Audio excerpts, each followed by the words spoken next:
Shelly, go ahead and just say and spell your name for me and kind of tell people who you are. My name is Charlie McKnight, Shellie, McKnight, McKnight. I am a current board member for the Anthony Wayne School District in Northwest Ohio.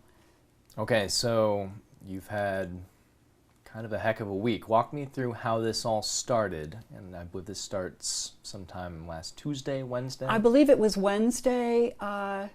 Very busy day for me. Wednesday evening, I had been mulching. I came in, got cleaned up, went outside, tried to dry my hair, put my sunglasses on. They aren't prescription.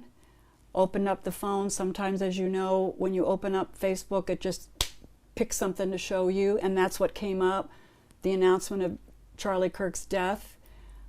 That's when I hit the happy emoji, and I kept scrolling.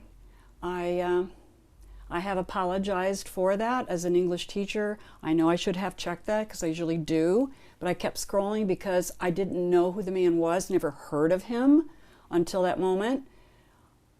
The next morning I went into a curriculum meeting, and one of the members of the board that's on the committee with me broke into that meeting and said, "It's Charlie Kirk is dead." And I said, "Oh," and because I honestly thought she was going to talk about 9/11, because that's the date, that's what the day of the meeting, and she didn't, and I just was brain frozen for a sec. So we went on with the meeting. I didn't really think much more of it. Then a friend called me and said, "Are you aware that you put a happy emoji on a political post about Charlie Kirk's death?" And I immediately called the superintendent first about that, and because of a post that one of the board members had made about me on her Facebook page. But so after talking to the superintendent and the president of the board and one of the other members of the board, who also said he was guilty of that same mistake, it happens. They both said, "Go and change it, put a public apology on there, on that site." I did. The fallout then started to snowball and snowball and snowball. And from that moment on, from that Friday into the meeting Monday night, which was a regularly scheduled board meeting, that's all that we've been concerned with. So at this point, the community is starting to react to this. People are starting to get word that you put this emoji on this Charlie Kirk post.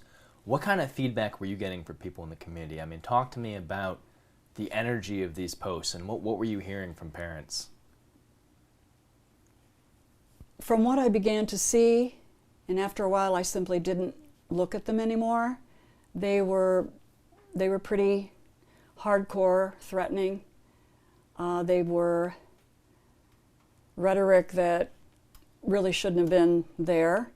I also, at that moment, because people didn't know, I didn't get much support because they weren't aware. I started to realize how this was going to be, so then the superintendent called me and he said, "Shelly, we're getting so much stuff coming into the board, we have to change the venue from the board office to the auditorium. There's going to be too many people there." And I thought, okay.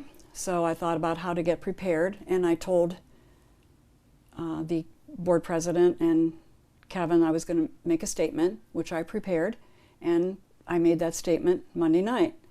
I was frankly astounded by how many people got up to speak against me, and the people who spoke for me were heckled. They were cussed at. Those kinds of threats were posed during the meeting. So at this point, you're releasing your statement. What was your goal there? Were you trying to contain the situation? Were you trying to stand your ground? What were you thinking during that meeting? I knew that I'd made a mistake. I admitted it. I said these mistakes happen. I went in and corrected as best I could. I issued a public apology, when I gave my statement to the board, I explained what happened to the community, and I said that I think that we need to also check my record of when I've been on the board, and anything that I have posted on the Anthony Wayne school pages, etc., they've all been positive. They all have been congratulatory. But at the end of the meeting, we went into executive session, and that became a whole other matter. So talk to me about that. So they go into executive session. We all do, and I went into, and it was our superintendent, and this was actually before that, he said, "Shelley, we have to find a way to move on." And I said, "I agree." And we went through several scenarios until they pretty much, the entire board, wanted me to resign immediately that night. And I told them that that was not going to happen. That was too quick a reaction. I did not have enough time to think all of that over. I was sitting there, and I'll explain it a little bit later. The irony, as I was in the executive session, the ironic undertones were just, it was surreal. But I did say I wasn't going to resign, and I will tell you about that in a moment. But when I woke up Tuesday morning, I was so devastated, I was so upset, and I was until about noon on Tuesday when I started getting calls. I started getting emails. I started people coming in my driveway and hugging me. I started getting calls from people not just in the school district, but in the county, in the state, and a couple of national calls supporting me. Don't quit, don't do it, stay the course. That made me feel a little bit more happy that there were people in the community that could support me. So from there, you then had a few days to deliberate before today, Thursday morning, when you had your meeting. What's going through your head, and then what happened in that meeting on Thursday that led to you eventually deciding you are going to resign? So between Tuesday morning and Thursday morning, I started vacillating between what do I do? And here's the irony of it. Can I go into the executive session this morning? Sure, please. All right. I requested the executive meeting because I wanted to explain my reasons for resigning privately, because it's a private matter. And our board president said, that's fine. So we went into executive session. Room was silent. And I said, this is the truth. And I explained how over Labor Day I had gone to Youngstown with my two children, my son-in-law, my sister, at her place that she just sold, having a big, massive party, big lake, everybody that partied there. But everybody left, and on Sunday our family got together and we started talking, and they're saying, well, Shelley, are you going to do it? Or are you still going to resign in October? And I said, yes, I'm going to resign in October. Originally, I was going to resign in July, but I wanted to give a particular young lady her diploma at graduation. So I stuck that out. In hindsight, anyway, there are personal, family, private health, mental health issues that I knew that I had to do this. The other thing was that my situation financially has changed by that new Freedom Act, and now where I did not have the money before to make my move to Durango, I do now. And I felt that that's what I needed to do, because honestly, I don't know how much time I have left on the earth. Their father, my daughter's father, is passed away. I'm their only parent. They both live there. I want to be with them. I've had some physical issues this year that were awful. My other daughter has some physical issues that she's going to need me out there with her. So I need to be with her. So I explained this to them, and I said that I want it to be known that this is the reason that I want to resign, or I have to resign not the fact of the Charlie Kirk episode. And I said, I hope that you can understand this. And they did. They were actually quite kind about it. And they said now, and I said, I would like it to be January 1st because there's some loose ends I'd like to tie up. There's going to be a vacant position when I leave, and I've asked to be a part of that replacement for me, and they have agreed to do that, to let me help with that. So just to be clear, this was already on your mind? This was Yes. already something that was set in stone even before all of this happened? And that's why I mentioned to you previously the irony of it as I'm sitting there Monday night in that first executive session, when they're saying these things, I think, well, I was going to resign in October anyway, but I didn't want to say it at that point because it does sound suspicious and it does sound like I'm lying. But there are several members in my community that would vouch for me saying, yeah, we knew, Shelley, we knew. I kept it private. My house is going to go up for sale. My daughters have been back with me, and they're helping me clear out everything. So it's happening. It's going to happen. Just being a board member, being in schools for as long as you've worked in schools, you've been in universities, you've worked in high schools, the reaction from the community, the reaction from the board members, would you say you're satisfied with how this all played out? What do you make of this whole escapade? I really do feel that the censuring this morning was wrong. I could understand if I had done something acting as a board member, if I'd gone into a school inappropriately, if I had said something negative to a teacher or a student, totally out of place, I could understand that. But this was on my own time. I'm a private individual. I do have First Amendment rights, and this had nothing to do with me as a board member. On the other hand, I do understand that a public figure is a public figure. I get that. And just to play devil's advocate for just a moment, I know I've read some of those posts, some of them have been very heated, but some of them pointed out, they said, hey, for a board member to compare a sitting president to Adolf Hitler, they're like, that makes me uncomfortable. How do you feel about that? Well, that's a comparison that I would make even as an English teacher, that I would say, let's critique this. But a lot of these attacks that they're coming at me from are from posts that I posted before I ran, in a previous administration, and really have nothing to do with current situations. But and that is my personal opinion. That doesn't mean that that's going to carry over into what I would do in the best interest of the Anthony Wayne School District. That's different. I did not go into a teaching classroom with an agenda like that either. I went in there tabula rasa. You go in every morning with a fresh look, a fresh face. You're there for them, those children. They don't need to know what I went through the night before, but I need to know what they went through the night before. Yeah, you're not bringing politics in the classroom, is what you're saying. I did not. I did not. I had too much other things to do. So, that being said, I understood what was going on. I understood what was the concessions I had to make today. And it pains me to do that because I would have liked to continue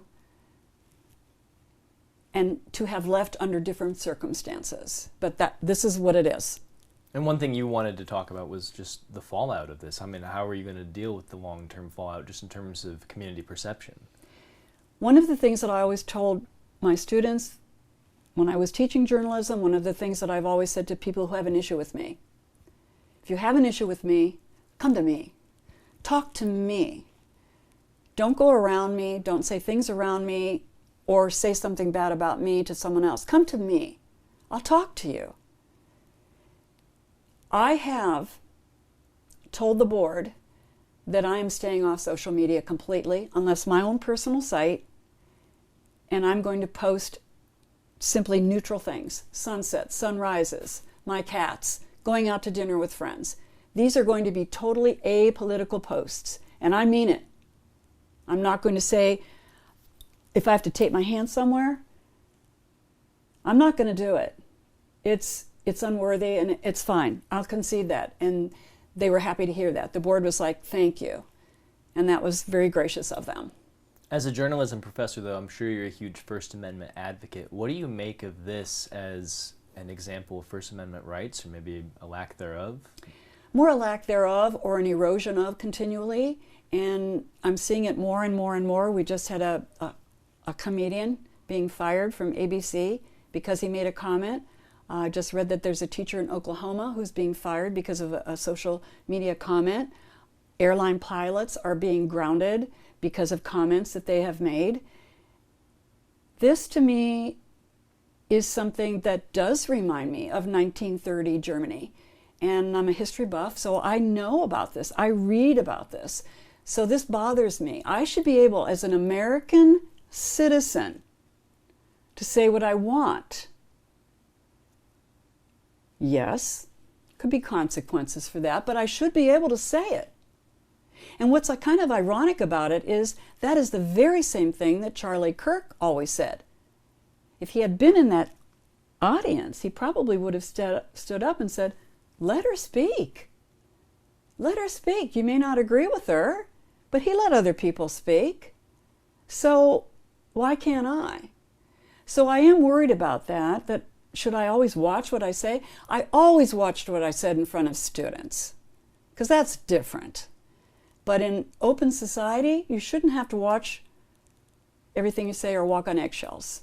And just for people who don't know you or know your career, how long have you been in education? How long were you a member of the school board there? A funny thing, 7, 8 years old, I was down in the basement. My father bought a chalkboard. I was teaching school to the little kids in the neighborhood. I'm not kidding.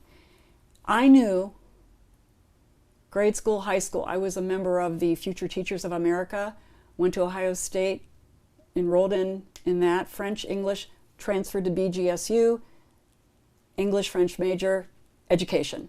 I knew. I've never wanted to do anything else but teach, high school. And I've done that for, 35 years I taught in public schools. Middle school, junior high, high school, college, even a juvenile prison, male juvenile prison. So I've had a lot of experience, which is why when I retired, I was asked to run, and I was thinking about it as well. We need an educator on the school board. There were no people on the board for years who had any educational background. And the board members have said that, "Shelley, you've been a valuable contributor for educational issues." So there is that. And that's what I've concentrated on. I've gone to Columbus to look at legislative updates on education, financial funding, anything connected with kids, special needs, especially because I taught special ed for 15 years. So I want that to come out, that's the real me. There is no way, and I had said this in my notes, my statement Monday night, there is no way I would condone or make fun of the death of a person, especially a man murdered in front of his wife and children. That's horrible. I'm sorry, that's horrible. But I taught in a special ed facility of kids that were behavior kids. These are kids who only know aggression and violence. There are so many more ways to approach that. That's what I tried to teach. Day by day, little by little, get them to change their way to be better, to be more civilized. So has this left a sour taste in your mouth? Has this kind of soured the end of your educational career? No, I will always be passionate about education. That is the heartthrob of our society. Why do you think education is restricted in regimist kinds of country? That's the first thing you cut off is education. Look at Afghanistan and women. They can't even go past the 6th grade. Now they've cut off the internet in northern Afghanistan, if you have not heard, because those people were accessing the internet so that their women and children in there, the females, could be educated online. So they took that away from them. But I have always been passionate. I will always continue to do that, no matter where I live. It's just who I am. Anything else you want to add, Shelley? I do want to explain a repeated texts that they pull out and they've said against me. And that is the issue where I took girls to Planned Parenthood. This was something that was on your Twitter, right? It was on my Twitter feed. As my daughter reminded me, she said, you know, that was years ago. I would say probably 7, 8 years ago. This actually happened in 1973. 73. At that time, women could not get a mortgage on their own. They couldn't get a credit card. I don't even think they could get a rental by themselves without another signature. Unmarried women had very little access to birth control. Abortion was illegal in 1993 in Ohio. If you were married, you could get birth control, but it was still very hard to get. So an unmarried girl or a minor could not get that. These were not girls just random. These were just 2 or 3 girls who were seniors, going to college, wanted to excel. They were scared of getting pregnant because they didn't want to have to face that horrible decision of whether or not to have an abortion. They asked me. This was not while I was teaching. This was my own time. I did not take the school bus and go down there. And these young ladies now who are doing quite well in their lives have called me repeatedly and reached out thanking me for what I did. I protected them. And I would do that again back then. Today it's unnecessary. Birth control is available to a minor female, whether her parent agrees with it or not, or allows it or not. It's just there. I really feel that a woman, even a young lady, should have control of her own body, and that is her choice to make. So I just wanted to set the record clear on that, because that keeps being brought up like it happened last week. It was 73. And this has been thrown back against you as like another reason for you to resign? Repeatedly, since the day I began running for this election. Repeatedly. Well, Shelley, I'm sorry that things have ended for you the way they have. I am too, but I had a talk with Kevin Herman this morning, and I'll tell you what, his support has been absolutely wonderful, and I appreciate that. The board in executive session, and you're not supposed to say anything, but this is fine. I want the people to know the board thanked me because I don't know what they didn't know what to expect because I requested the meeting.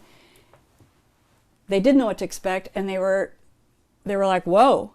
And Kevin Herman said to me, this is what I was hoping for. This is the ending I was hoping for. I did not expect to go out under this situation. If this mistake, emoji mistake, hadn't happened, I was going to approach Kevin Herman by the end of this month, letting him know my plans in October. But then this happened, so this is what happened. And you know, it has snowballed. I am overwhelmed by the amount of support I have received from the community, and it's still pouring in. And I'm going to thank each and every one of them for that support because it's very meaningful for me. I want to be on the right side of history when all this is said and done, and I believe I am. And I'm going to continue to work in that direction, but not on social media. Well, Shelley, thank you.